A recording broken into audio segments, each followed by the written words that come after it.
So, I mean, what you often find is if you only look at women as victims of sexual violence and women who should be ashamed of that experience, you don't actually get a full picture of how the conflicts affected them or what role they played in conflict. At the same time, when you're talking about changing the society, you find that those women are left behind. In Liberia and Sierra Leone, women were child soldiers, they were part of the militias, they committed atrocities, yet when they changed and there was a lot of money from the UN to rebuild the society, the women who bore arms had no money. They couldn't go to carpentry lessons. The women who were soldiers had no access to money to rebuild their lives, and the men who were part of militias had access to money. اگر بیم خانم ها را فقط قربانی تجاوزات جنسی در جریان جنگ خطاب کنیم کار درست نیست، به خاطر که در جریان جنگ در جامعه که در جریان جنگ وجود داشته خانم ها قربانی دیگر اعمالی هم بوده که دیگر تخطی های بالای خانم ها صورت گرفته. به طور مثال از خانم ها باعث عساکر استفاده شده، عساکر طفل، خانم هایی که سنشان از 18 پایین بوده و از اینها باعث عساکر در جنگ استفاده شده و همچنان ملیشه هایی که در اردوهای کشورها وجود داشته اکثرا تمام کمک هایی که از کشورهای خارج از سازمان ملل می آمده به دست کسایی که مرد بودن و سلاح به دست بوده به اونا داده میشه و خانم هایی که عسکر بودن شامل اردو بودن به اینا او کمک ها نمیرسیدن. So I'm going to wrap up now and we can take questions later at the end of the talk. But in terms of common problems we find when we're looking at any transitional process, well, how it affects women is often definition. Who is a victim? What is a valid experience? What counts as a war experience and what counts as something that happens in your house?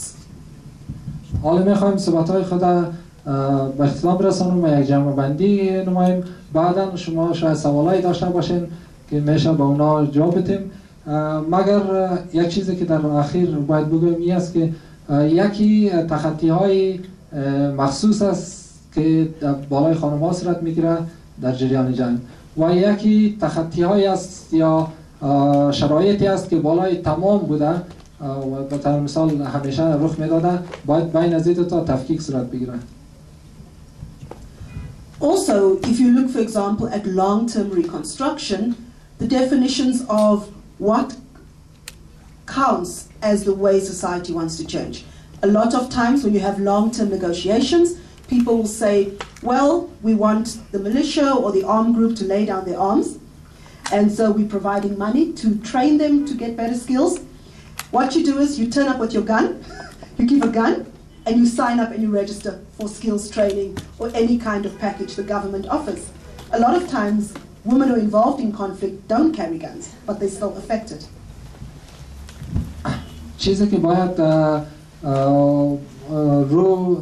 رای با طرف صلح چگونه میتونه کشورهای بعد جنگ به طرف صلح بره.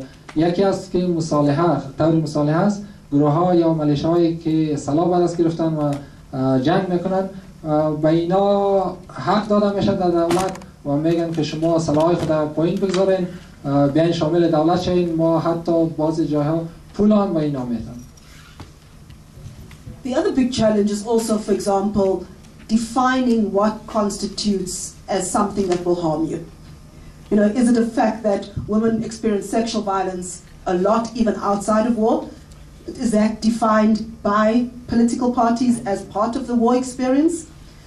Other examples are, especially in Afghanistan, this is pertinent, stuff like aerial bombardment. People don't fight face to face anymore. Aerial bombardment often destroys villages, it destroys water access, and those are mainly affected by women and children.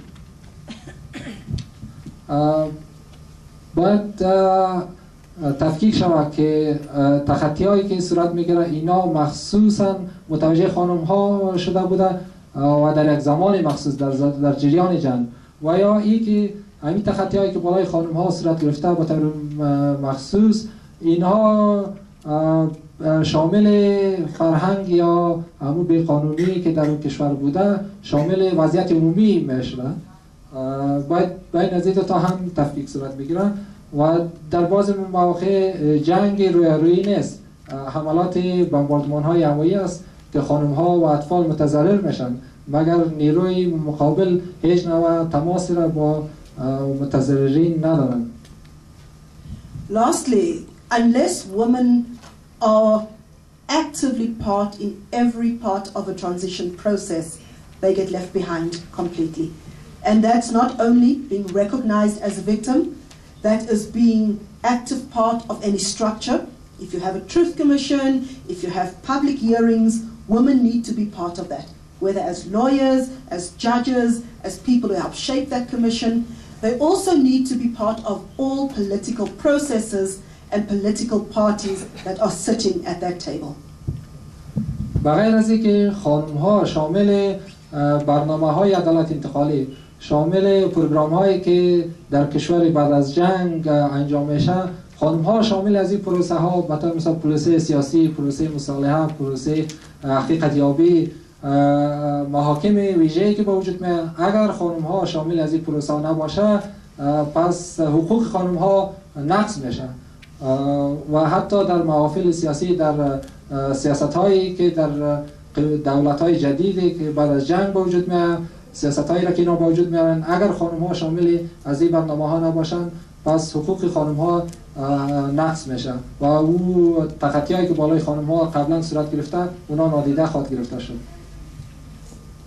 تشکر.